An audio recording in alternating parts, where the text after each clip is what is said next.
session.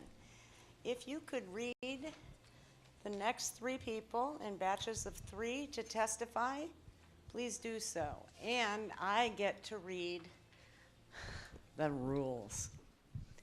Please don't break them. I don't like ruling people out of order. Hate it. 1 person speaks at a time. Comments should be addressed to the board. Please adhere to the time limit. When you have 30 seconds left, you get the yellow light. When you get the red light, please finish up your sentence. You can always write to the board, spsdirectors@seattleschools.org. You can write to the board and senior staff at schoolboard@seattleschools.org. We read every email. It is impossible for us to get back to you on every email. The focus of the comments should be on the issues and solutions. The majority of your time must be spent on the topic that you have indicated you wish to speak of. No racial slurs, personal insults, ridicule, or threats will be allowed. No comments regarding personnel matters. And all signs, and I don't see any tonight, must adhere to these ground rules. Take it away. Thank you. First up, we have Maxine Embry, followed by Leah Morgan, and then Gia Corvino. Hi, I'm Maxine Embry. I'm Vice President of the class of 2021 and one of the producers of the school bulletin announcements called GTV, and also a cheerleader for Garfield High School. Thank you for having me here today. I love Garfield with a passion, and I'm here to talk to you about the things that can benefit our school if given the chance. So the first thing I would like to bring up is Garfield's lack of access to technology. We have a Garfield app which helps us get school information, and there's also a tip that you can report anonymously if you're being bullied or any other issues that you want to report. You can also keep track of assignments, and there's also a link to GTV. GTV is something that I helped create. It's for school announcements and has given an outlet for students who are interested in pursuing a career in video production and television. Especially in this day and age where the world revolves around technology more and more, and this is something we need at our school. In this new era of technology, we've moved from turning work in on paper and turning in our work to teachers online. These types of resources are not readily available to every student at Garfield. How can students who don't have access to a laptop or computer at home get the same grades as students who do? Everyone benefits from having access to new technologies, where you're a student or an athlete. Yeah. My time's running out. I'm scared.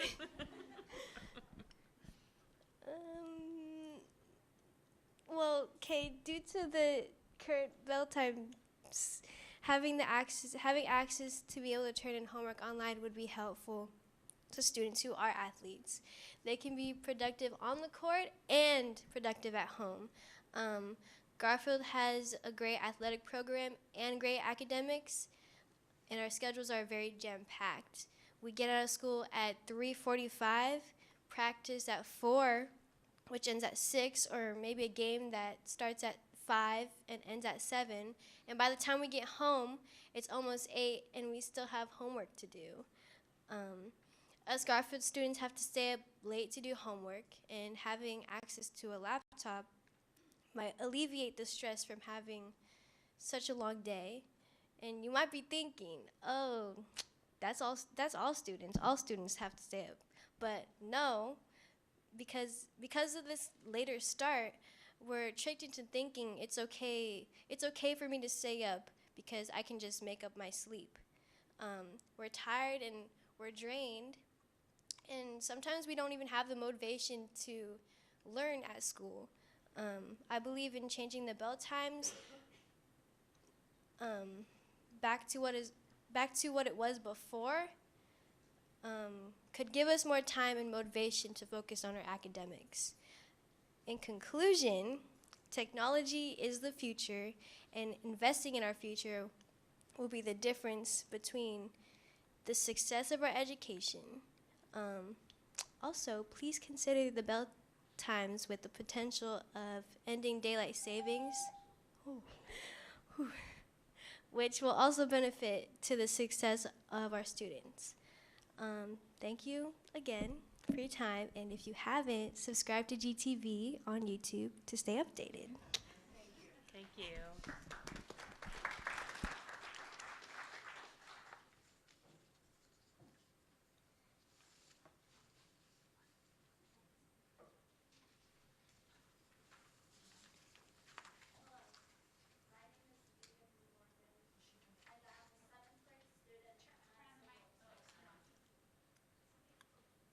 At my school, the library is one of the most popular places to read, do homework, or just hang out and talk with friends.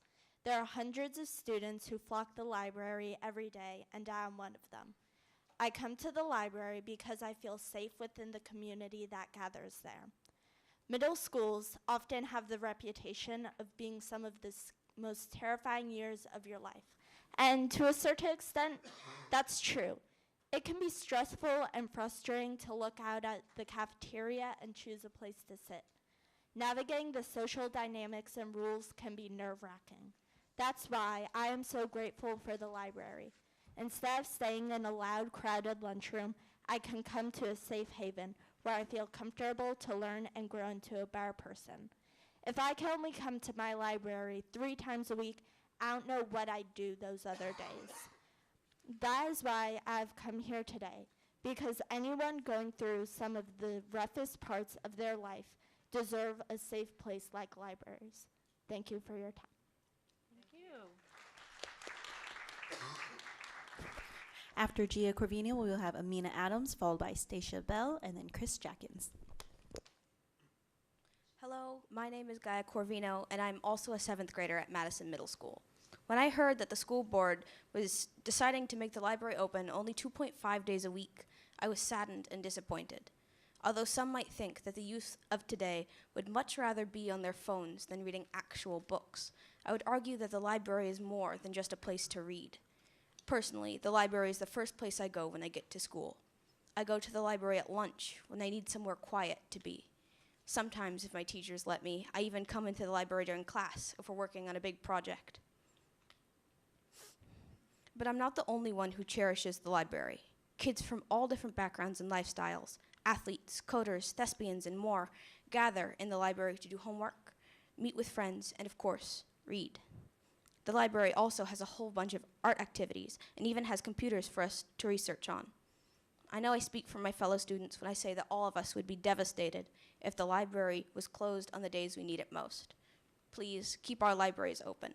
In such a quickly paced world, we need as many places as we can to slow down and think. Thank you. Thank you.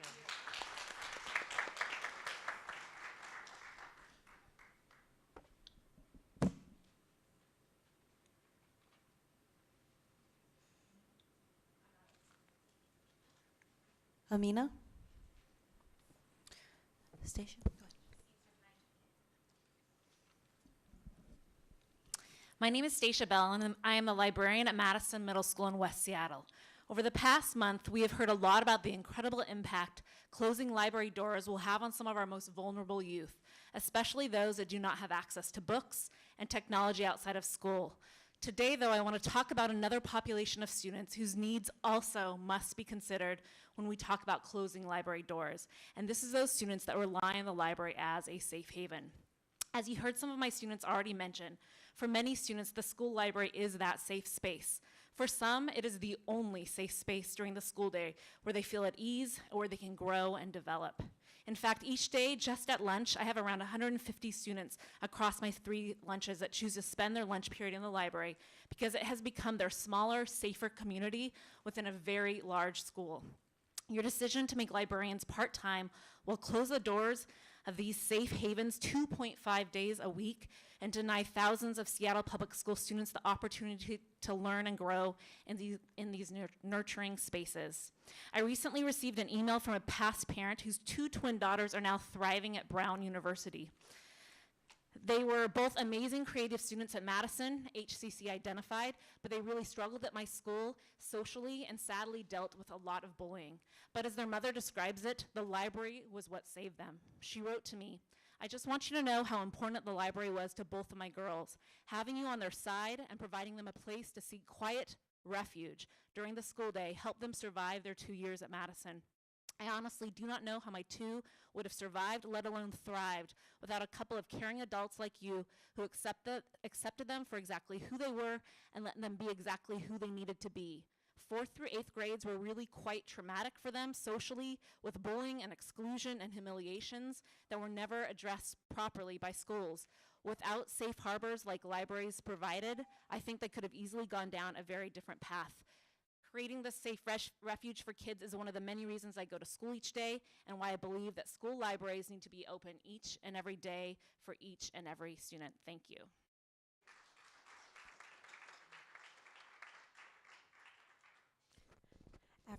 After Chris Jackins, we will have Tuesday Chambers, followed by Tina Buster, and then Jeffrey Treisman.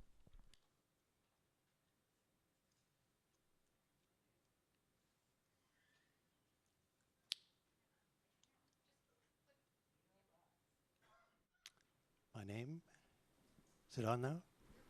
Thank you. My name is Chris Jackins, box 84063, Seattle 98124. On the network upgrade, what are the numbers that indicate an exponential increase in usage?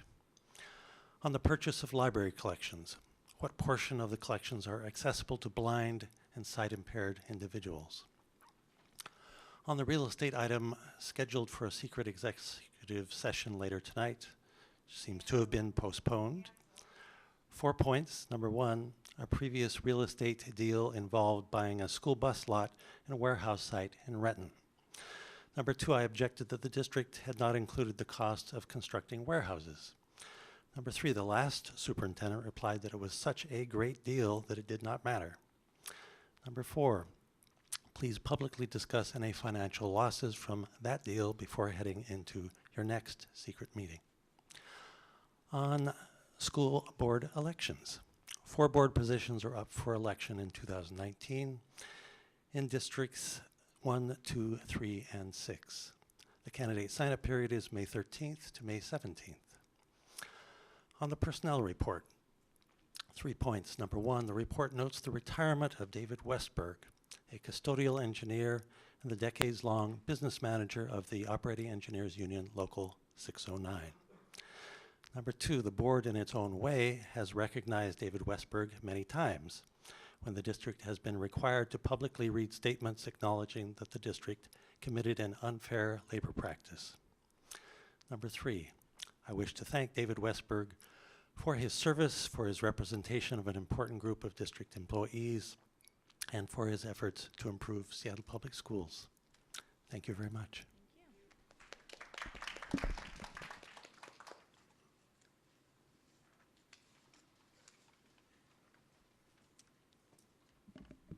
Hello, my name is Tuesday Chambers. I'm the Ballard High School librarian. And I right now am ceding my time to Colleen Carlson. Does that stay there?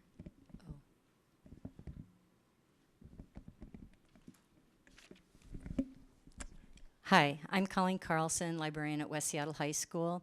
I am reading this letter on behalf of Theodore Greenleaf, a junior at West Seattle High School, and he could not be here tonight. He says, "When I first arrived at West Seattle, I was a skittish kid. I didn't live near there, and I didn't know anyone. My freshman year, we cycled through 3 librarians in a 3-month period. Every time I would begin to get close to them, they would leave. That is until Miss Carlson arrived. She brought a breath of fresh air. You could tell that she was dedicated, unlike the librarians who knew they were temporary. She helped to bring me out of my shell. She talked to me and encouraged my reading. If you look around in our library in the mornings and at lunch and after school, You'll see so many students in the library. Every single morning, she's there before most of our teachers, ready for those of us who are panicking about the upcoming test or the latest essay or a project due before lunch. Every lunch, she's there for those of us who need to study more or those who need a quiet place with their friends or alone. Every day after school, she's there. If you cut our librarians to part-time, when will we study? Where? You will displace the children who spend their morning time working hard or trying to brace themselves for the day. You will displace the children who need that time at lunch to do homework so they can actually sleep at night after work or extracurriculars.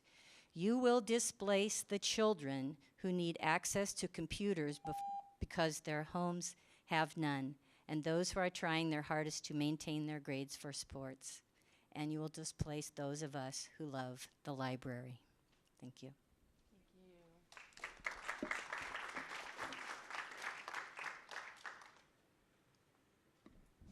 Hi, I'm Tina Buster, and I'm ceding my time to Kanae Yod. Thank you. Sorry. Hi, I'm Kanae Yod, and I'm also a 7th grader from Madison Middle School. Many of you may know this already, but the libraries in the Seattle Public School District are about to be closed for 2.5 days of the week, meaning that students would only get access to them for about half of the school days we have. Libraries are an important part of learning for me and many of the other students at my school, and I can say on behalf of those who aren't here that none of us want it to close. People disregard the importance of libraries, thinking that they can just be thrown away. But the library isn't just a place to find books. It's a place where students can access the computer to do homework or just have fun with their friends. It's a place where we can do cool arts and crafts projects, like making buttons or bullet journals. It's kind of ironic, because the reason I'm here speaking to you today is because of the library. And me and my friends set up a group where we can talk about topics we don't usually get to talk about otherwise, like racial equity, LGBTQ+, and most recently, school/education. We were told about the news, and we thought it would be a great idea to speak. Having our library open all of the weekdays encourages us to speak our mind, be creative, and to learn. Another reason the library matters is because it's a place where people who might not like to read can find a book that they really love. In middle school, people start losing interest in books and drifting towards Instagram or Snapchat, forgetting about the power that a good book holds. We need those days to make sure every student in our school can be shown the importance of books. Thank you for the time you've given to me today, and I hope you understand the remarkable influence of libraries.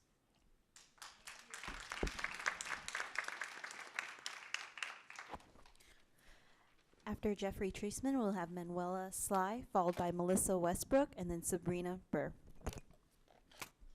Hi, my name's Jeff Treisman. I'm the librarian at Denny International Middle School. I'm back to talk to you. I tweet. This morning I wrote this. When 34 state studies confirm the positive impact of library programs, why would a district cut the most effective, efficient, and flexible personnel with the proven ability to impact student achievement? It is not logical. We have many studies. I have an article here. I will forward it to you. It's from Lance and Cockle. It's called Why School Librarians Matter. What years of research tell us? But to illustrate this, I'm going to read from a statement I got from a special ed teacher, and the first part is personal about herself. As an immigrant entering the U.S. in elementary school, librarians and their space were my refuge when I was struggling. I built close relationships with each librarian at every level. They fueled a love of reading that I have to this day and is directly linked to my success as an adult. Every student needs this opportunity. Then she goes on to talk about her students.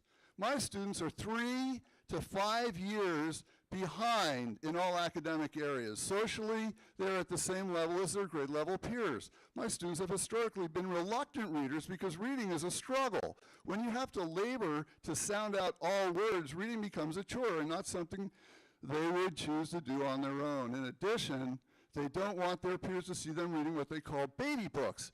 When I discussed this problem with my school librarian, he recommended books that were grade level interest, but easy readability, such as graphic novels. He paired my students with books specifically for them and their interests. He also helped me secure grants so that I could purchase these same books for my classroom library. So you see, librarians are problem solvers, and regardless of the building, we're going to solve problems. Thank you very much.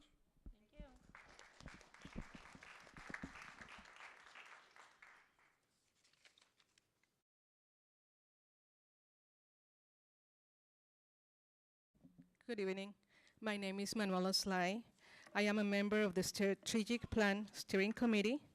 I went through the process of submitting my application, presenting my letters of recommendation from my community, and I was finally and ultimately selected as a Latino community representative. Most importantly, I am a parent of 4 children from elementary to high school, from special education to advanced placement. So I walk the walk. And I can tell you during the process of the strategic plan, the passion and conviction was evident every step of the way as we community members and Seattle public staff, public school staff came together to draft a plan that will ensure that communities of color are included, validated, and given the chance of better education. And now I cede my time to Imajah Smith. My name is Imajah Smith. I, too, was a member of the Strategic Planning Steering Committee, and I am a parent of children here in Seattle Public Schools, a parent of 3 children. My daughter, who's an aspiring judge, one day she will be one, also graduated here from Seattle Public Schools and the UW as well. And I'm here to share my support for the strategic plan and just want to share with you the process a little bit. I want to say, as an education advocate, primarily out here in the community for the African American community and what's in our best interest, I have never experienced a process as harmonious, as aligned, as founded in the value of racial equity with Seattle Public Schools. I personally was amazed. So I'm supporting this because it's real. It's saying a lot about the district and our growth. It's saying a lot even about the board when you guys have reviewed this plan. And we do have a long ways to go, but this is a wonderful start. And I want to also say the representation that was on the steering committee was across the district. And when I say harmonious, we were not in there fighting back and forth about who's this, who's that. I mean, people were just in line, and there was a lot of great intelligence and expertise on that board. Thank you. Or in that advisory.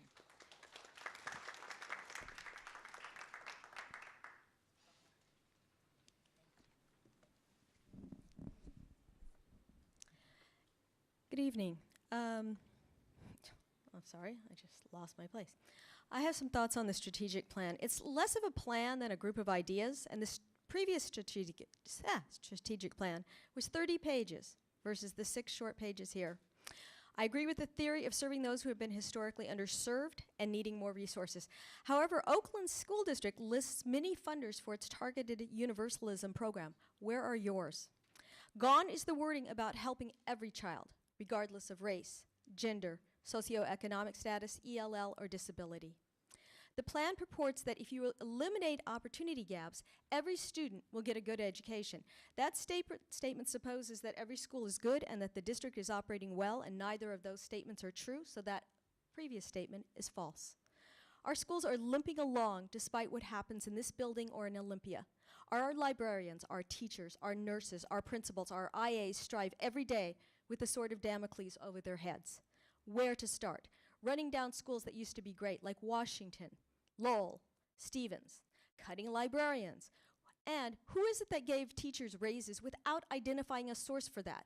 This district. You can't blame the legislature for that. And at the work session on the budget, we were told Bex Fies, we're going to expand buildings, we're building buildings, and then we're told the enrollment is going down. There's no one from enrollment there. The idea of charter competition was ignored. Parents tell me that when they leave the district, they are not asked why or where they're going.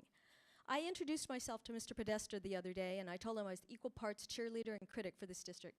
I changed that today. From now on, I'm your critical friend. I cannot support this district as it is currently being run. Board, this should not be the case, and the only people who can change that are the 7 of you who sit up there. Be the change that you want to see.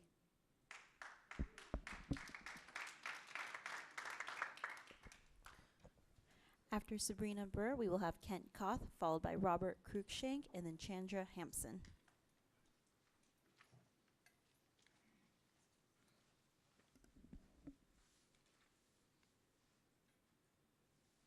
My name is Sabrina Burr, and I'm going to cede my time to my daughter, Rena Matasia Walker Burr.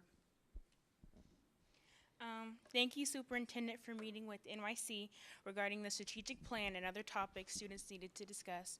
And thank you, Leslie Harris, for agreeing to meet with NYC to have a human two-way conversation with NYC to discuss the disrespect and implicit bias in the NYC family we experienced during some school board meetings. We look forward to a deeper understanding and positive solutions.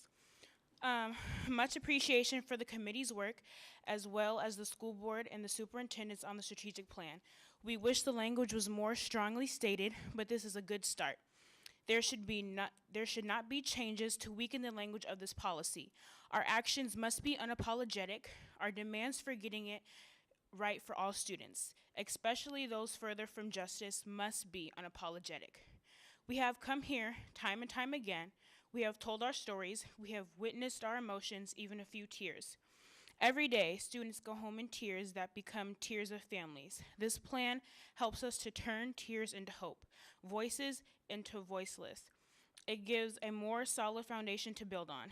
It is time to change the narrative and it is time not to see black and brown children as broken. Just because our brilliance may look and show different does not mean our brilliance does not live inside of us. Build a district that sees me and students who look like me as a whole being of possibilities. Do not single stories us. Embrace who we are. Help us to our highest God-giving purpose. Create a teaching force that teaches not only our brain but also our hearts. See me fully. See other students that look like me fully. If you recognize our ancestral trauma, then also recognize our ancestral brilliance, resilience, and strength. Adopt the plan. Let us unlearn the lies and build the truth of the families and students we serve. This strategic plan is a good start. Thank you.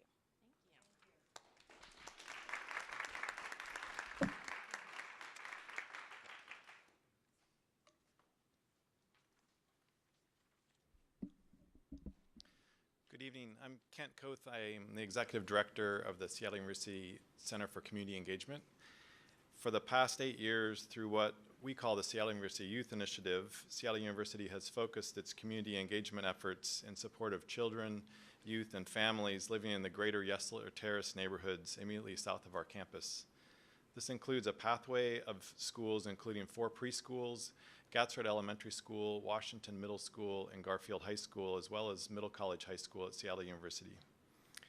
Through our efforts, we connect and convene with dozens of organizations offering after-school and summer learning opportunities, family engagement programs, affordable housing, and access to high-quality health care.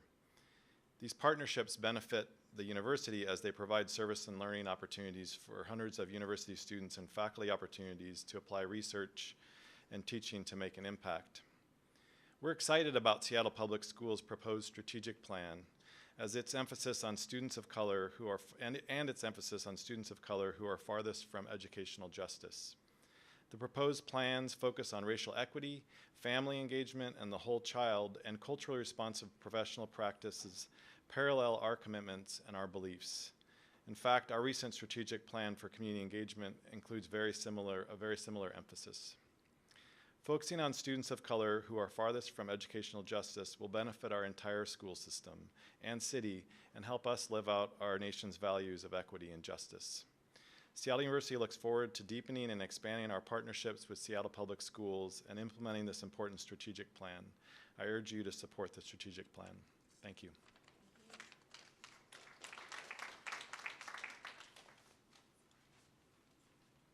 Hi, my name is Robert Cruikshank, and I'm going to cede my time to Summer Stinson.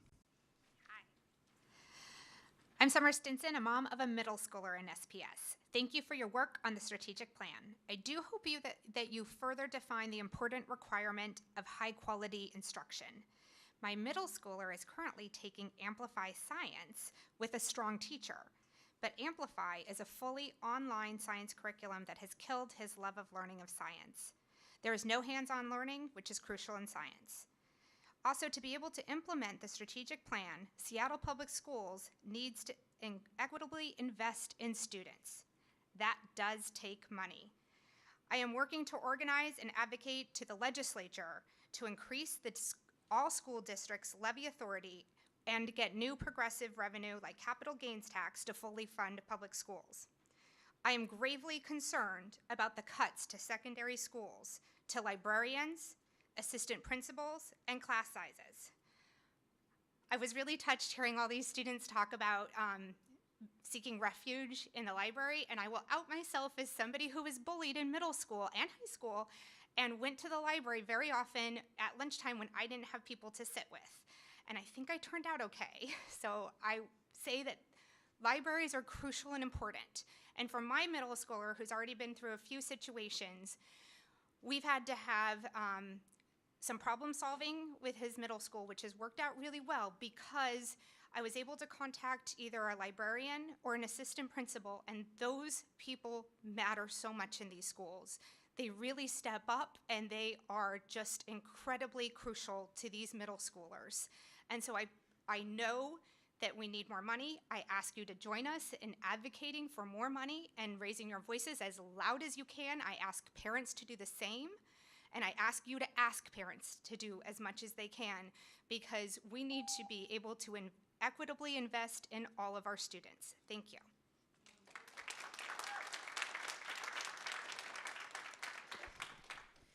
After Chandra Hampson, we will have Darren Hoop, followed by Lowell Bander, and then Blaine Parse. Hi, everybody. I'm Chandra Hampson. I'll just take this off. The Vice President of the Native American Parent Advisory Committee, otherwise known as HACHUSETA.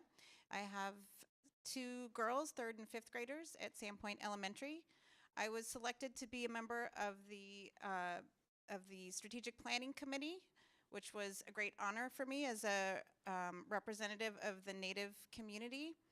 And I have to echo Amaja's comments in that it was a surprising, I've been through a lot of strategic planning sessions in different types of organizations and different scales, and I was pleasantly surprised at how deeply committed every single member of that committee was to doing this work and doing it well.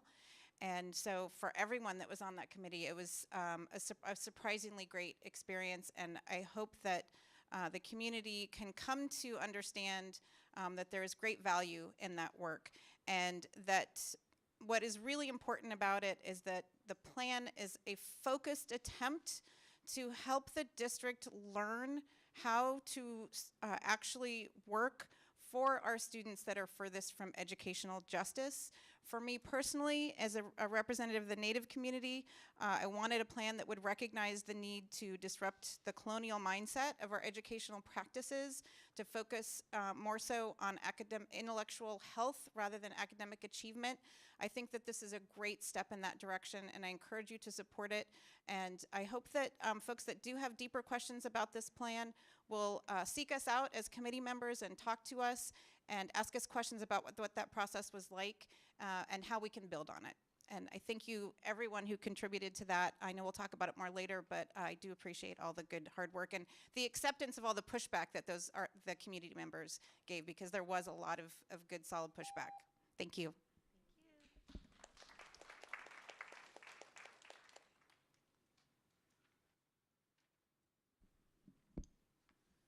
Hi, my name is Darren Hoop. I'm a sub at Rainier Beach. I cede my time to Masih Fuladi. He is the Executive Director of the Washington State Chapter of the Council on American Islamic Relations. My name is Masih Fuladi. I'm the Executive Director of CARE Washington. Through our policy, legal advocacy, media relations work, our organization works to protect the civil rights of Muslims throughout the state. A central part of our efforts is to proactively advocate for legislation and policies that support religious accommodations in schools and to protect Muslim students from harassment, intimidation, and bullying in schools through our legal representation. Members in our community brought to my attention a letter that was sent to parents at Thurgood Marshall Elementary informing them that standardized testing would take place during the month of Ramadan.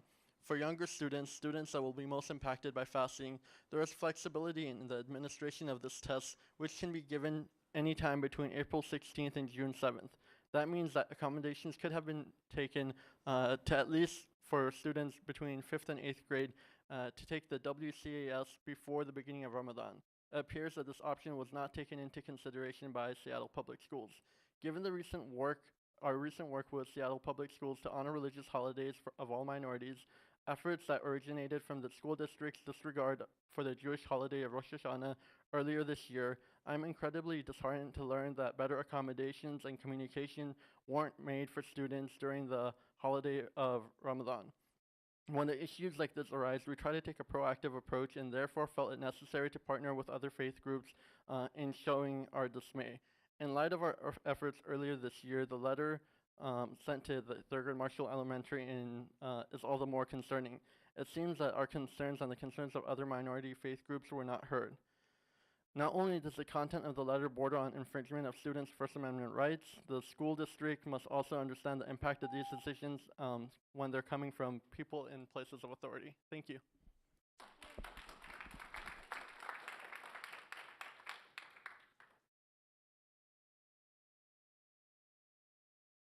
Hi, my name is Lowell Bander. I cede my time to Virginia Bethia.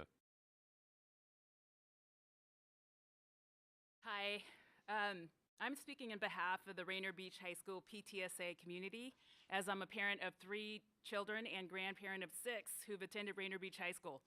I would like to thank Leslie Harris for speaking up for an earlier completion date on the RBH renovation. We really, really appreciate that. Thank you.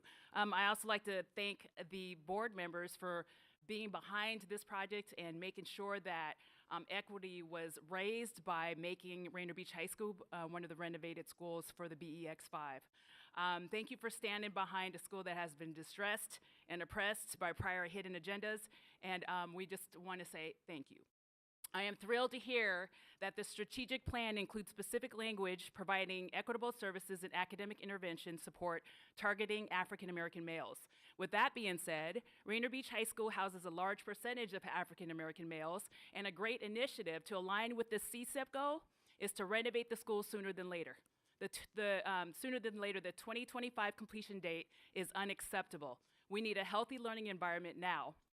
Richard Best and his team met with our community members on several occasions to talk about ideas of various phases of the project so we are able to execute an occupied renovation. Please stop making excuses to delay this project, as your first projected completion year was 2022. You are able to choose from diverse groups of contractors and community partners to attain this goal. It took you no time to renovate Lincoln to address your overcapacity issues in the north end. It wasn't even on the original renovation list for BEX4. We were given BTA 4 funds for an earthquake upgrade. Go figure. So once again, we need your support to push this initiative through prior to the 2025 completion date, and we thank you for your support. God bless.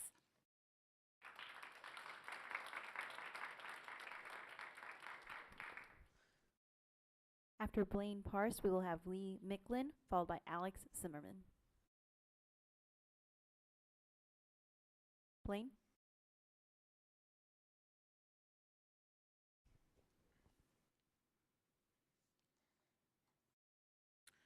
Good evening, school board members. My name is Blaine Parse. I'm an enrolled member of the Four Peak Tribes in Montana. I am currently a parent and guardian caregiver of 4 students in Seattle Public Schools, 3 at Ingram, 1 at Licton Springs, and soon to be 1 at Roosevelt.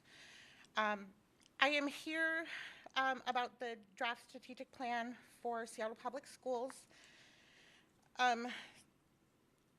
There was just a number of things that I seen wrong with the plan, that there was no real open communication about the selection process paid to some of the marginalized families like myself. I'm a low income, I'm a voter, I'm a taxpayer.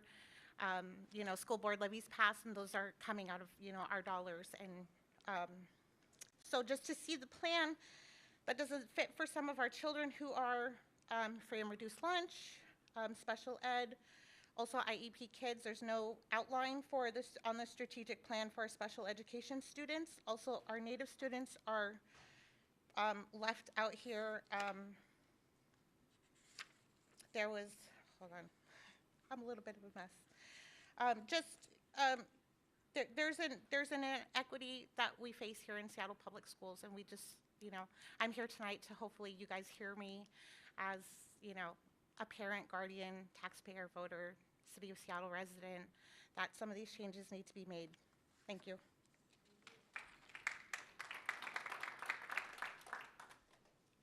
Lee Macklin.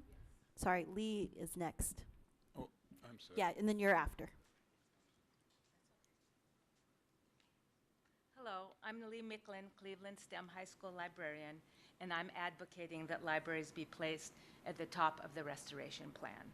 Washington state codes and the collective bargaining agreement make it very clear. When librarians are not there, libraries are closed. With the cuts recently approved, 8 out of 102 schools will have access to full-time librarians. That means 89% of our schools will have libraries that are closed half the week.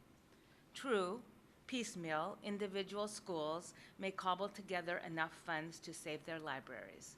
We are already hearing reports that some schools in the wealthier neighborhoods are using funds from PTSA or alumni foundations to keep their libraries open.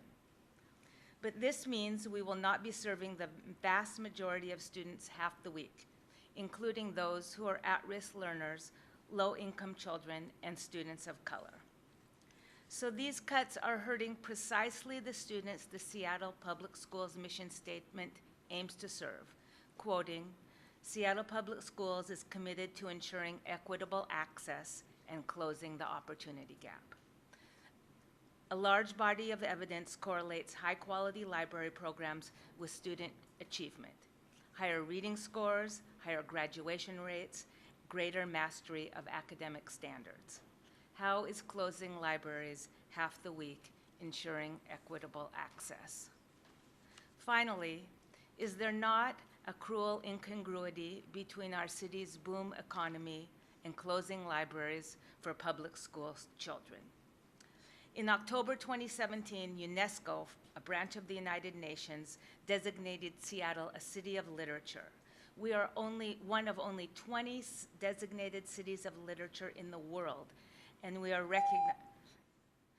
Press for this designation stated the world is looking at Seattle as a cultural leader. I'm asking the school board to place Seattle Public Libraries at the top of the restoration plan or use rainy day funds to restore funding to the library.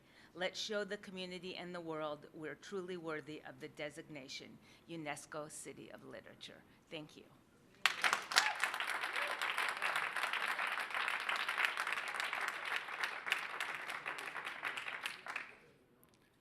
Hi, my name is Alex Zimmerman. I'm president of Stand Up America, and I think I have 6 elections before. Guys, I have very good news for you. Very unique news. I think this happened first time in American history. All America right now, from East Coast to West Coast, from the Atlantic to the stranger, all 300 million people recognize right now, so Seattle is country #1 fascist city in America.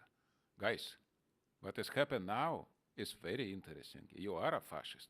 And I go and speak about this every day, more than 2,200 times, in every place what as I can. Situation what as we have right now so critical and so unique because you all belong to one party system. And one party system is always fascism, is exactly what as I want to explain to you. But you're not only fascist, like fascist, playing games. You are real fascist with Nazi Gestapo principle. That's exactly who you are. And I give you classic example, additional example, one more. 3 council, Seattle Council in court recognized that it's broken a constitutional law, Open Public Meeting Act, and Consul Gonzalez 5 times. Few years ago, it's in all newspaper. I come to Seattle Council chamber every day, speak 2-3 times sometimes per day. No one consul, no one man, no one woman, no one Seattle citizen come and talk to Consul Gonzalez. You violate constitutional law 5 times. You need go out. Nobody talking about this. What does this mean? You mean you're acting like a Nazi? Social democratic mafias is exactly who you are. Because when somebody violates constitutional law 5 times, he's supposed to be moved out from council chamber by tomorrow. It's never happened. Thank you, my Führer. And lastly, for public testimony, we have Jessica Logan.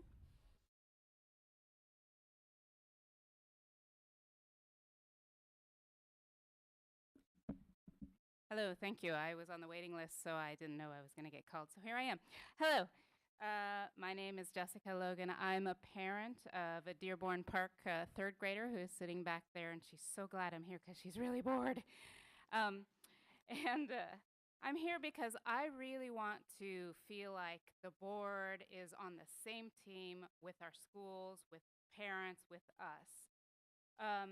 And often I haven't felt like that. I haven't felt like there's transparency in the decision making, in what parents and schools want and what the board does. And so part of what's concerning me and why I'm here today is there are some district policies and zoning that is specifically affecting Dearborn Park's enrollment.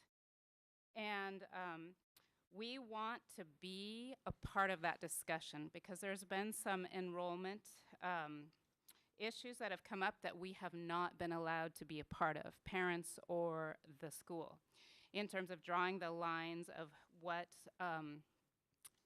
borders are our school's enrollment area. So we would also like to, there's some steps that I was asked to talk about. We'd like our waitlisted students to be considered longer and a bigger wait list. For example, I was on the wait list for 3 years for Dearborn Park. Even though there was always space, the wait list was always dissolved before I got in. So we'd also like we have an immersion program, yet families who are heritage speakers who live close by are often not allowed to come to the school. And those heritage speakers would really improve our program. So we'd like to ask for a geo-zone for heritage speakers that would be around our school, which we don't have at the moment. And I think, let's see. Yes, that's it, I guess. So thank you so much for listening. And I'm super excited about the new superintendent. I hope that we can work together. Thank you. Thank you. This concludes the sign-up list for public testimony this evening. Thank you. Okay, board members, if you wish to make comments about public testimony that you've heard, now is the time. Please do keep them short. Thank you. Director Geary. I always want to give a special thanks to all the students who come and participate. I'll just say it out again, it increases over time. And I think that is a good sign. It's a healthy system. We have our critic who comes now regularly, but I think overall it's really great that we have students coming and talking, and that means the future of our city is brighter for it because you're engaging, you're creating an example, you're going back, your communities, I hope, are celebrating the fact that you were here. You should have school announcements letting everybody know that you came and talked to us. I know that's embarrassing once you're back in your own school, but I hope that becomes a part of our system as well. I spoke about librarians before, and I think I spoke last time, so I won't go into that again. And so the only other thing I wanted to say is that a heritage geozone is a really interesting idea, and I like it a lot. Other directors. Director Burke. I also thank folks for sharing their time and their thoughts with us for public testimony. Around the librarians, we are in a really challenging position at the board level because we basically have yes or no approval on the budget. I would like to think, maybe this is arrogant, but I would like to think that we have influence beyond that. And so if that's the case, I would hope that the community of librarians can also work with SEA, with PASS, with the weighted staffing standards team to help put together what feels like a more equitable or student-focused recommendation to the board. I would love to see that. The other thing that I wanted to speak about the strategic plan, because I expect some folks want to leave, so I just want to make one brief comment about it. And this sort of builds on a conversation that we had at my community meeting. I'm hearing from my community a lot of the concern around, if we're talking about each student or every student, people don't necessarily see themselves in this plan. If we're focusing on African American males, where do I see myself in this plan? And I'll be honest that it's been a little bit of a struggle for me as a board director to say, I haven't been as involved in the development as the committee and the great work that's been done. And so I've been trying to figure out, what does that mean? What does our implementation mean? And I've boiled it down to an example, which I think is really illustrative. I've been working to try to improve math. It's been a passion area for me for years before I came on the board and years since I've been on the board. And one of the elements of math that I think we're under-delivering on is just areas of basic skills. Knowing your math facts, knowing your fluency, being able to do arithmetic. And I asked a group of people at my community meeting if they have provided support for their kids, either through tutoring or instruction at their kitchen table. And I can tell you that the vast majority of hands went up, and I can say that about mine as well. So my question to them and to everyone in the district is, how many of our African American males, our young boys, have that same opportunity or getting that same support at home?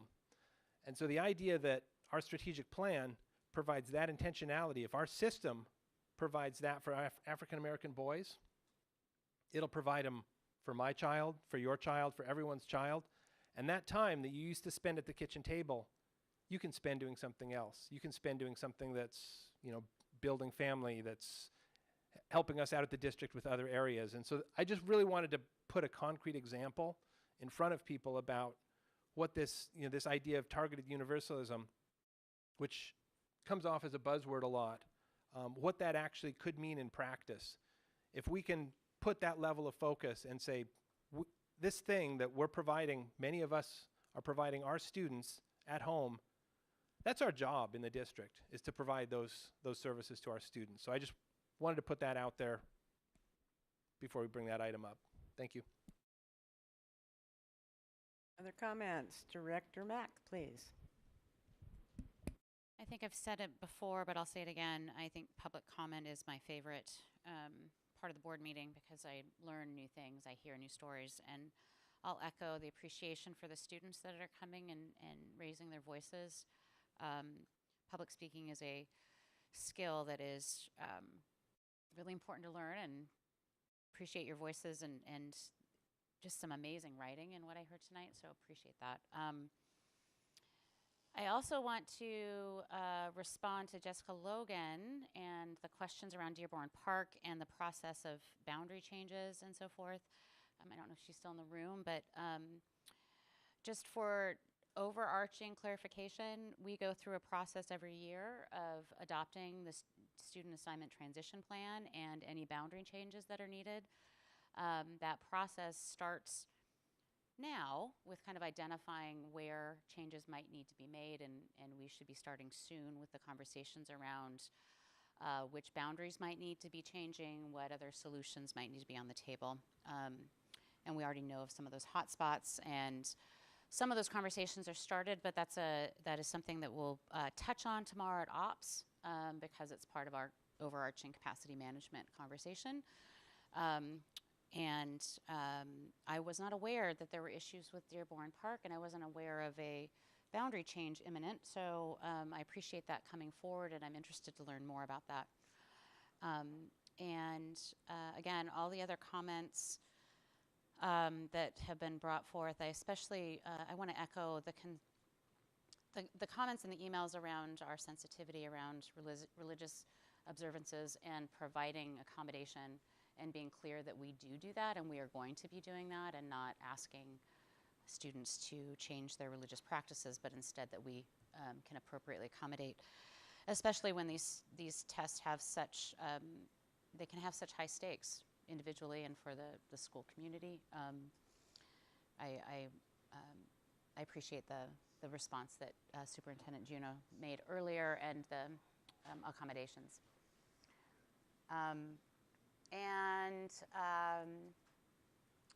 Thank you for the thank you from the Rainier Beach PTA for the work that we've been doing around BECS and the planning. Another point of clarification is that the implementation plan is not totally finalized. It's not something we yet vote on, but that I think is still in conversation as to how some of those things can be flexible, because as we know, planning needs to be flexible. So with that, I will say thank you for coming. And Director DeWolf. Yes, thanks, President Harris. I just wanted to quickly reiterate the gratitude to our students. It is seriously one of the most important aspects of the public comment to have you as our end user, our most important customer, if that's what you want to call yourselves. So thank you for coming out on your Wednesday night and speaking up on behalf of something you care deeply about. I will say, particularly as a queer person in high school, I needed the libraries too. Those were my safe space, so I really understand the deep importance of our libraries in our system. I think part of that I would just want to encourage to continue advocating to your state legislators. You, our neighbors, fellow taxpayers and voters approved a levy that goes much higher than the state is allowing us to collect. And just opening up that levy by $500 more is a huge increase in the funding that we have. So please continue to advocate for your state, advocate to your state legislators. And the only last thing I wanted to say was particularly to Kent Koth from SU. I noticed you said Bailey, Washington, Garfield, and Middle College, and I hope we can chat about maybe potentially working with Nova High School. They have 2/3 of their funding for their health clinic that they still need.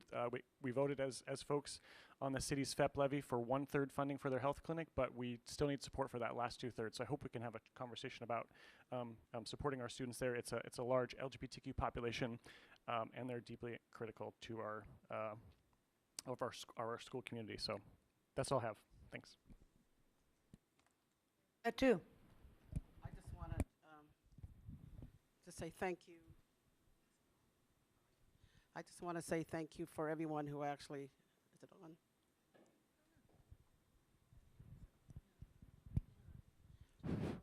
No, I got it. I just want to say thank you for everyone who actually came here tonight and spoke your truth. I think that it's actually a great process for everyone to come and let us know what your needs are or what your complaint is, because working together, it's what's going to make a difference in our schools for our kids. We all make mistakes, but I think that when we keep each other accountable, we tend to make less mistake and be able to look forward in really making sure that we provide the best education that we can for all Seattle Public Schools students. It's really amazing to actually hear from everyone and be able to come in and just tell us your truth, because if you don't come and tell us, we would never know what's going on, because we work together as a team in order for us to provide opportunities for every one of our children. So I'm really always very pleased to be here tonight and be able to hear what communities and parents have to say, because you keep us accountable. And that's how we do a better job. It's when we know that we're doing something that we shouldn't be doing, but at the same time, we're here because we care about each and every students in Seattle Public Schools. And we want to make sure that our kids in Seattle Public Schools get the best education that we can provide. So thank you for your truth, and please continue us to keep us accountable, because sometimes we miss a step or two, but it takes all of us to make a difference so we can be able to help our students to be the best that they can be. Thank you. Thank you. Okay, last, hopefully not least. This Saturday, March 16th, High Point Library, 3 to 5. You have a 1 in 3 chance of getting lasagna. You also have a 100% chance of visiting with Chief Podesta, our new Chief of Operating Officer. Is that correct? COO. And those of y'all that don't know, Chief Podesta comes from a very impressive career, last at the City of Seattle. Ramadan, SBAC testing. At my kitchen table, where fairly snarky people live, it was suggested that what we really need to do is have the SBAC testing on Christmas. Because after all, the Muslim religion is the most popular religion in the world. And that took me up short. That took me up very short. And that analogy, though snarky, is pretty darn profound. So, more respect. We've made apologies. We're trying to do better. Last Saturday was a busy day. It was with the Alliance for Black Educators at Meany Middle School. Superintendent Junot was there. She gave the keynote. Chief Jones, wave please, was there, served on a panel. Our principal, Mia Williams, was there, served on a panel. We had the assistant OSPI superintendent talking about ESSA. Whole lot of PowerPoint slides, but help me with ESSA. Oh, busted. Acronym foul. Every Student Succeeds Act. My buddy Betsy DeVos. Unfunded mandate to the extreme. At best, it is the successor to the No Child Left Behind Act, which allows us to try and do our job with handcuffs behind our back. And if you have been following the news, you will see the extraordinary, deep federal education cuts, and more coming apparently. But the room was full of inspiring and inspired folks, and a great many of our teachers and our staff, from front office to IAs to principals to teachers across the board. And I double dog dared them because I can get away with saying more than sometimes our superintendent can, to write a one-pager about what these cuts mean to our students and make it real. And go to the legislative town halls in 2 weeks when the legislators all come home and invite their comments and make it real. And then when the legislature ends, triple dog dare them to spend 3 days in our schools side by side. Let's make it real, people, because the actions we've taken to date have not gotten the attention of the folks that are holding the purse strings. We got to do something different because the old ways aren't working. After that, came down here to the John Stanford Center, and shout out to Dr. Clover Codd, Human Resources Chief. Could you wave, please? Thank you.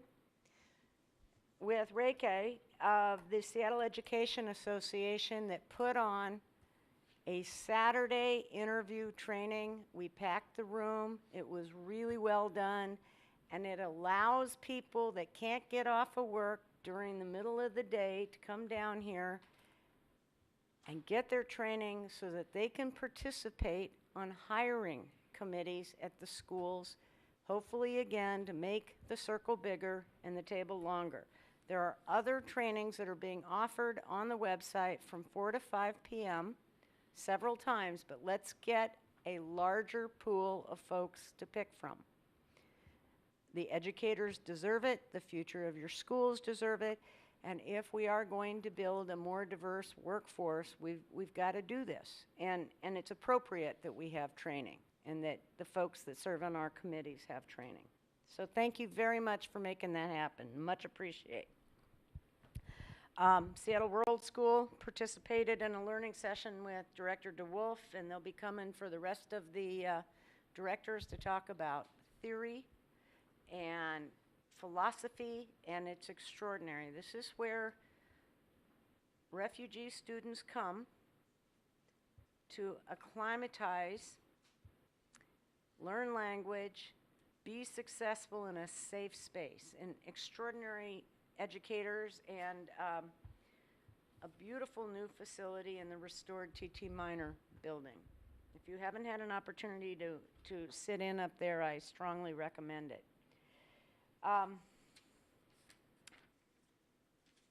Frankly, some of the comments out there in social media, blog land, emails we're getting, hurt like heck. No question about it. Do we read them? I do, every darn one of them. And I believe that most of my, if not all of my colleagues do as well. We hear you. Science adoption, critical stuff. We are asking for a work session on that so that we can all get the same information at the same time, because it's such an important issue. Restoration plans, we started that conversation last Wednesday at Garfield High School. Transparency and enrollment, absolutely a critical issue, and I believe that that will hopefully be coming to both the A&F committee and the Ops committee, because money follows bodies. Staffing follows bodies, follows money. And it seems very trite to make that equation arithmetic, Director Burke, but really critical arithmetic. Our students and our staff's families all depend on that. A thank you, a shout out to Dahlia Bazaz and Neil Morton for today's front page article on special education statewide. And I made the mistake last month of saying that they had done a fairly adequate job, to which Dahlia tweeted, but she forgot to mention how thrilled I was that there actually was a wall between the reporters and the editorial board, who accused us of breaking the law. So we had a good laugh at that at Garfield, but when you watch this, if you're not watching this, Dahlia, thank you for that, because I think it brings the underfunding and the critical nature of our special ed funding home to the voters. And it's a difficult, complex subject, and they did a good job on it, and I appreciate it immensely. And yes, I will speak for the board to say thank you on that one. David Westberg's retirement. Thank you for pointing that out, Mr. Jackins. David Westbrook has worked very, very hard to make this district a better district, and we thank him for those efforts, absolutely. And I thank him for making me think harder and smarter.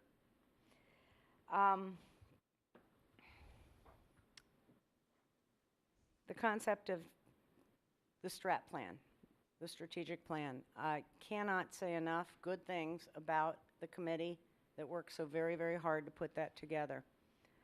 I admit to being a little cynical about mission statements and vision statements, because I'm old and I've sat on too many committees that work on vision statements and mission statements and strategic planning and haven't delivered in the long run.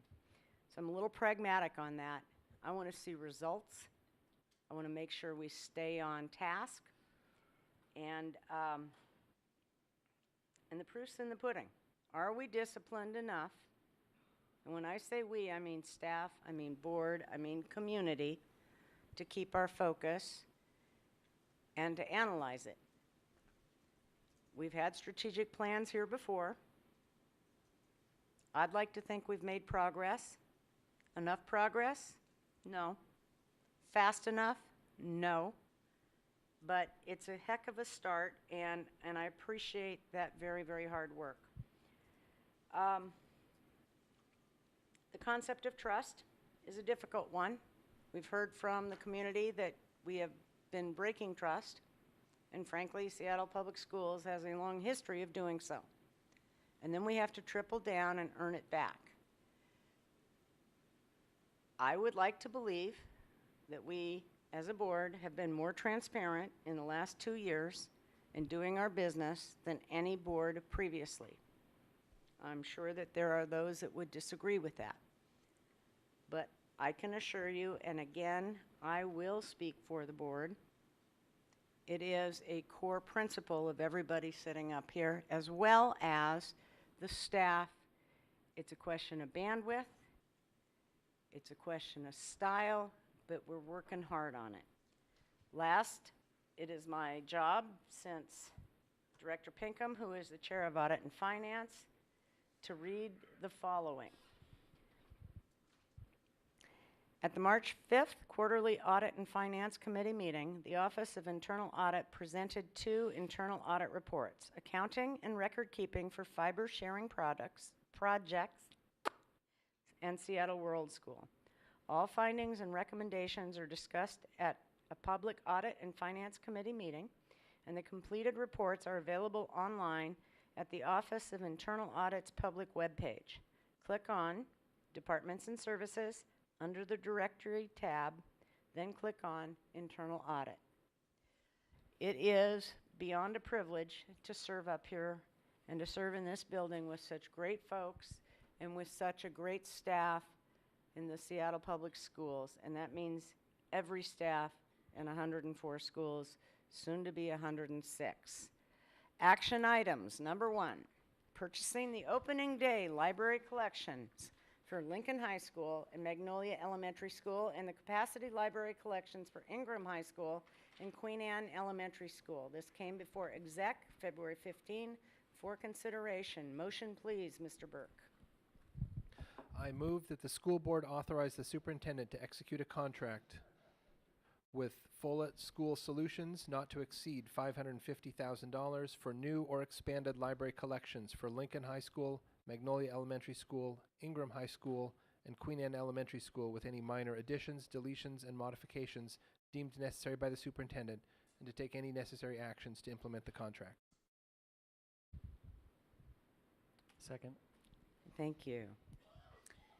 I see the Chief Academic Officer at the podium. Would you like to give us a brief overview? Diane DeBacker, Chief Academic Officer, President Harris, and distinguished members of the Board of Education.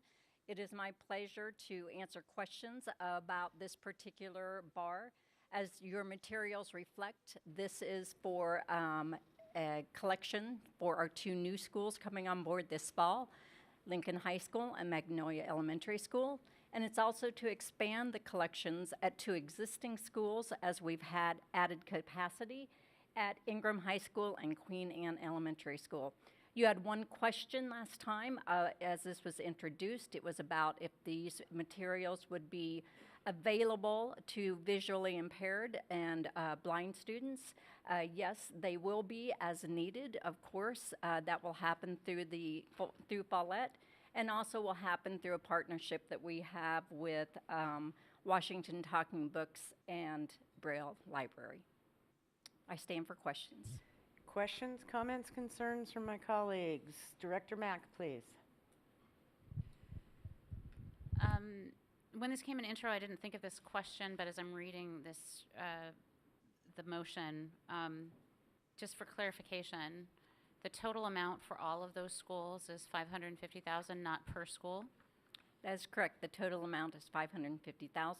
Okay, and what exactly is the process for deciding which schools need how much? We've got a couple schools that are brand new and will be starting completely fresh, Lincoln and Magnolia. And Ingram is an existing school with an existing library, as well as Queen Anne Elementary. And so what's the process for deciding proportionally and appropriately between those schools what they're getting? The process, as I understand it, and we do have Marion with us if we need to ask for clarification on that. But the process is obviously with the 2 new schools, that makes sense. With the schools that were expanded capacity, those were prioritized as needing additional collections.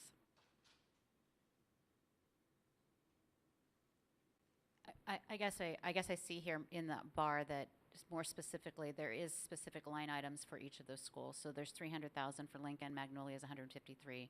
So there are already specific budgets that are already identified, and that makes sense. As was requested by the executive committee members.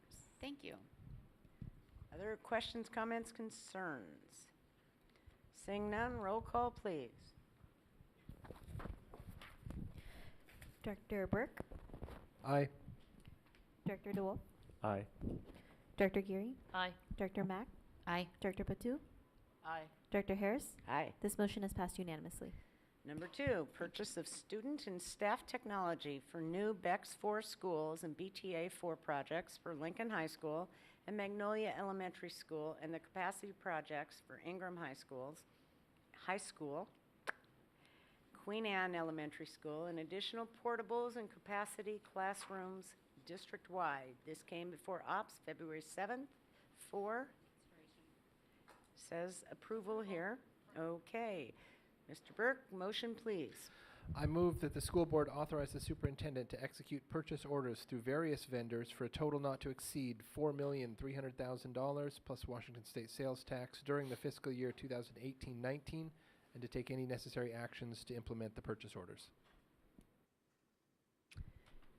CIO Chief Information Officer John Kroll, take it away. Good evening. Briefly. John Kroll, Chief Information Officer. Since I brought this to introduction, we made slight changes based on board feedback. We changed the title so it matched the previous item, having the names in the same order. We included a link to the education specification that we're fulfilling. We did some minor fixes to the numbers. And that's it. I'll take any questions. Comments, questions, concerns? Director Burke, please. One kind of clerical editorial. Thank you for putting in the link to the ed specs. I just wanted, if it's possible for us to edit this, the link is actually broken. It's got a little gap in it. So people that are watching, and if they want to find them, you can just search online Seattle Public Schools education specifications, and you'll go to this website. But if it's something that we could clean up, that would be awesome, just for the record. And then on the actual purchase items, the numbers, like quantities, have been adjusted, but the dollar amount hasn't. So are those adjustments that still fit within that budget? That was essentially just reconciling, or is there a change in the dollar amounts? No, dollar amount stayed the same. That was some small reconciling to make sure we had the right numbers, doing checks on making sure we were following the ed spec. And then I do think there was a clerical error in one of them. Mr. Mack.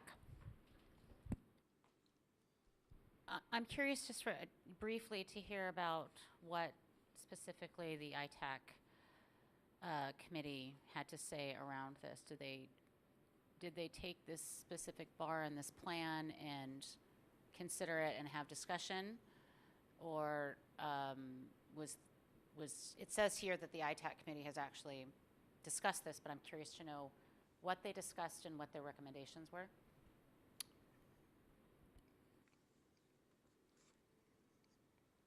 If I remember correctly, we just discussed it briefly. We did not go deeply into this.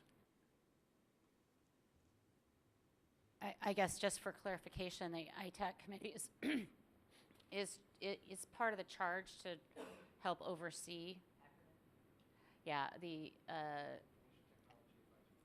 Information Technology Advisory Committee. So part of their charge is to help oversee the technology plan, and is part of the agendas typically to have these sorts of bars or proposals come to them for discussion and then recommendation, and is there a formal process in that committee? Yes, there's a formal process, and we have an agenda, and that meeting was before we brought it to Operations Committee, so I'm trying to remember back exactly what we covered, but they were in support of it and moved it forward to Operations Committee, so that was, a couple months ago. Okay, thank you. I just, if you wouldn't mind finding the minutes to that and sending it to me, or pointing me in the direction. I'm just the minutes looking are uploaded on the website. Okay. And I'm sure that his staff, who has been very, what's the word I want to say? forward-looking with respect to the ITAC agendas, et cetera, will assist you. Yeah, I appreciate that. The reason why I'm belaboring the point a little bit is that we have these amazing committees that we put together, and their job is to support our processes in vetting the information. And they're formal, and so if there's a formal recommendation or something like that, it would be helpful in the future. I'm not going to ask for it to be changed here, but it would be helpful in the future to perhaps even date the meeting that happened in the bar, as if there was a recommendation, that just to be more clear that this other body did in fact have the discussion and make a And recommendation. we are making sure that we have that brought to ITAC before it goes to Operations Committee. Well, and if we're going to start having committees vote as opposed to sending us recommendations, we probably need to take a look at policy and procedure, because goodness knows I want input from as wide a swath as we can get. But I also appreciate very much that it's our job to do this heavy lifting, and it's your job to keep us very well informed. Director Burke. I'm thinking in light of the testimony we heard from our student speaker today, and I just want to highlight for everyone's awareness that our high school ed spec does call for a one-to-one. And I think that's something that we have to be really thoughtful about, in the case of a new high school, or in the case of an addition to an existing high school, or in the case of our current high schools that aren't on this list. That's a conversation that we have to continue to put policy 0030 first and foremost. And my understanding is that we have $800,000 set aside for Cleveland High School because it's a STEM high school and has a one-to-one. Is that correct, Yes. Mr. CIO? Okay. No other school has that set aside, do they? Not specifically. Is it in the tech plan? In the tech plan, we have enough money to for high schools to do the same thing that we're doing at Cleveland. Is that part of the tech plan? That option is part of the tech plan, and that's something that we'll be bringing forward this spring. Okay. Probably want to elevate that conversation because it's a very important conversation to have. Director Mack. And to that point, the capital budget conversation is happening in ops tomorrow, which includes the tech plan and the line items of what's planned for 2019-20. So is there an intention to implement one-to-one in next year's budget for high schools? There is budget in the plan for that many computers that could lead to that. It would just be a matter of how we distributed the computers. It's more of an educational choice than a budget choice.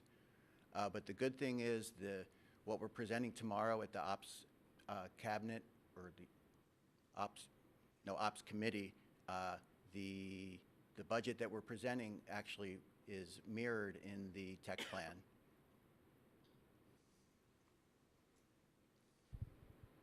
So I skimmed those materials, and I didn't see anything in those materials that said high school one-to-one.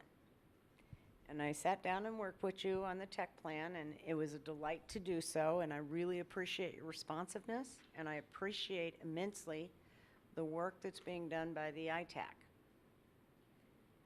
But nowhere have I seen incoming one-to-one. And we shouldn't have to work this hard to see a change in philosophy, potentially. So if we can daylight that and work together, because one-to-one is controversial. Whether or not it should be is a whole different conversation. Yep. And that's outside of this discussion, but we are doing engagement for that. It's scheduled for ITAC. There's been engagement with all the high school principals, whether this is a possibility. On the budget standpoint, which is in the tech plan, what we realized that actually The amount of computers that we're rolling out, it's an educational decision because it's the same number of computers and cost either way. If we do carts in all the classrooms, which is the current ed spec, it's about the same amount of money. For instance, if you look at in the back of the tech plan that you saw, the amount of computers at our newer schools is pretty close to 1-to-1. But again, whatever we do, we wouldn't be calling this a 1-to-1 program because one of the key things is we don't really want to be thinking about ratios. We want to think about hitting the educational needs. So the one thing we're looking at in high school is what are the educational needs where they need the computers, especially as we're talking adoptions in the future.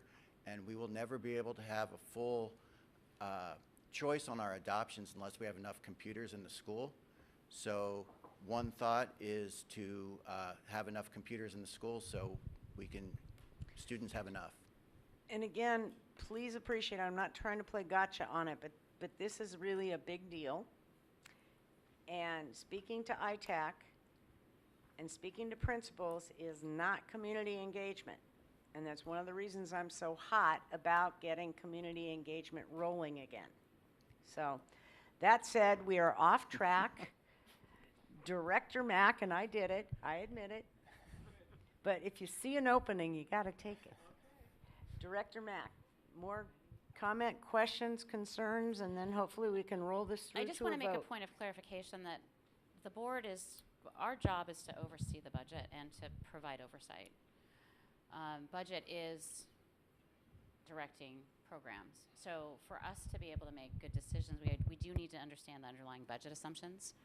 And decisions like, are we implementing a program where we're going to be providing a computer to individual students in all schools is an important thing for us to understand. I'm not going to weigh in right now whether or not I like that or don't like that. But I will say that it is incredibly important for me in our conversations to have full transparency on the intention of those dollars. I'll leave it there. Just to clarify, that is not in this bar. We kind of got sidetracked to something that might be coming in the future. But a very important issue nonetheless. Director Geary, please. I'm not criticizing the need for the oversight or the desire for the information. I am, however, I think that it is important and appropriate that these conversations be started in committee so that our staff is not standing up, being put on the spot. And so I'm just going to express my sort of surprise that you as the head of operations, I would love to hear you come and talk about the conversation that you had in operations because you had a really good discussion. But to start this here makes me feel very uncomfortable for our staff members. So please, committee members, try to flesh it out so that we can have a real conversation with real information here in front of everybody so that it is helpful to the public. Thank you. Noted. Any other comments, questions, concerns? Seeing none, roll call, please. Director Mack? Aye. Director Patu? Aye. Director Burke? Aye. Director DeWolf? Aye. Director Geary? Aye. Director Harris? Aye. This motion is passed unanimously. Can Number you 3. turn mine up? I just can't really hear it, but maybe I have. Excuse me? Can you just turn I can't even hear it, but maybe that's just because I have really bad left ear. Okay, number 3, BTA 4, approved purchase of Fortinet network firewall equipment, software, and 5-year support with Zylogic LLC in the amount of $1,718,555.55. Came before Ops February 7th, 4. Motion, please. I move that the school board authorize the superintendent to execute a purchase order through RFP number 02849 with Zylogic to provide Fortinet firewall equipment, software, and 5-year support for a total not to exceed NTE amount of $1,718,555.55 plus shipping costs per the attached quote. Second. Comments, questions, concerns? CIO Kroll, can you talk about what was updated since introduction, please? Yes, since introduction, we made it more clear that this is actually a purchase of equipment. We attached the quote per Director Burke, I believe, and the breakdown of all the items being purchased. Comments, questions, concerns? Director Patu. Are these new equipments or are these just replacements? This is for new equipment. Okay.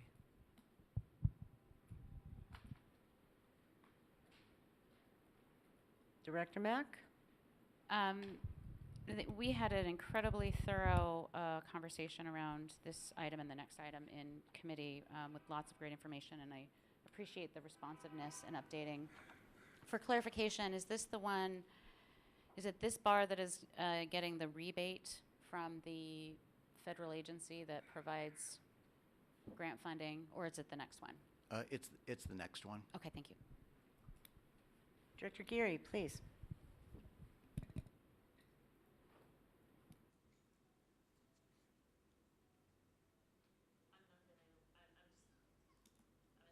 Request, much in the same way that I really appreciate it on the capital side when for these really, really big expenditures and these big project things like a firewall, I'm assuming it's replacing a former firewall.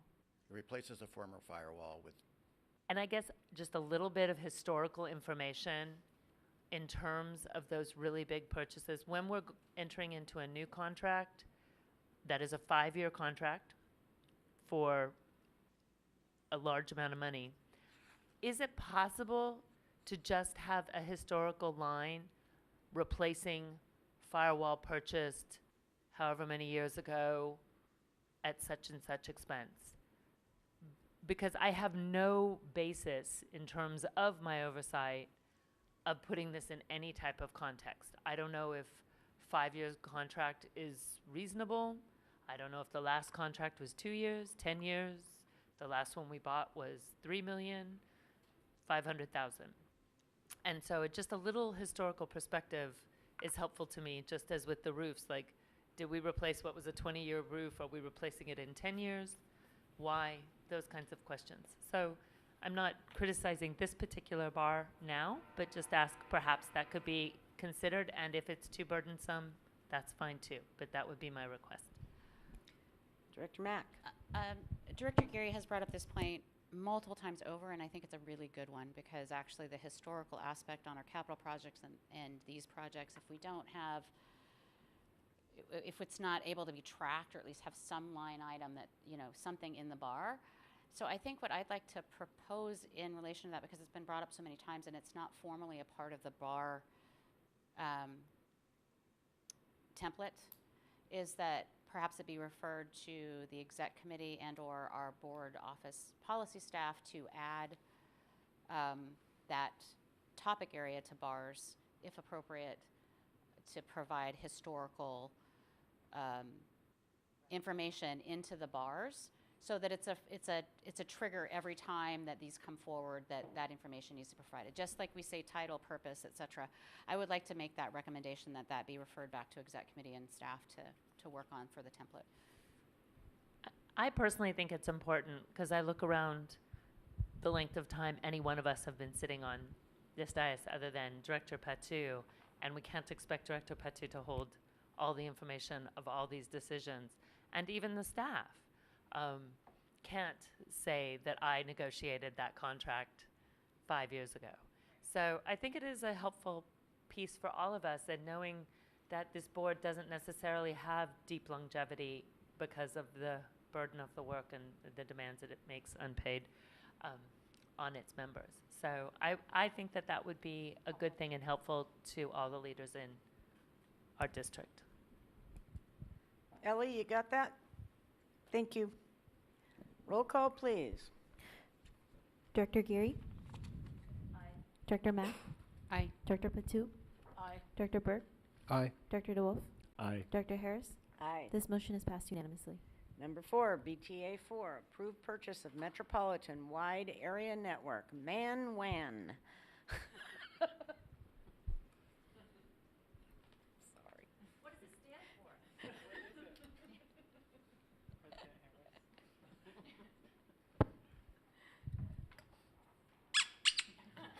Upgrade and 5-year support with Dynetics, Inc., in the amount of $1,953,393.16.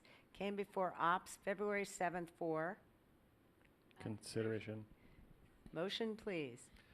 I move that the school board authorize the superintendent to execute an agreement with Dynetech Inc.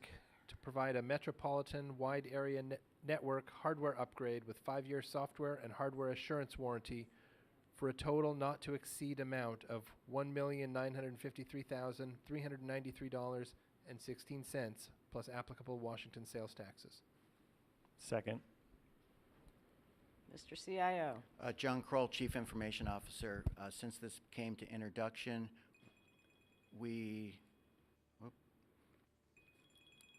excuse me. My son was calling me. Put him on speaker. One time he was at a board meeting and did that on purpose. We fixed the numbers to be more accurate, just slight change there. We fixed the recommended motion to be more clear. We added the exact quote with the breakdown of equipment, and we fixed the E-rate impact. And then Mr. Jackins asked about the exponential increase. So that was, we used to be at about 1 gigabyte in 2015 and at 8, and we're predicting about 8 gigabytes in 2021. So our bandwidth is going way up. So besides the equipment wearing out, we have increased exponential bandwidth. Comments, questions, concerns from my colleagues? Seeing none, roll call, please. Director DeWolf, Aye. Director Geary, Aye. Director Mack, Aye. Director Burke, Aye. Director Patu, Aye. Director Harris. Aye. This motion is passed unanimously. Okay, question for my colleagues. Do you all want to take a 10-minute break before we walk into introduction items? We have 3 issues. The first one, I believe, will take a good bit of time, so it might be worth our while to take that 10-minute break. I see consensus. 10-minute break.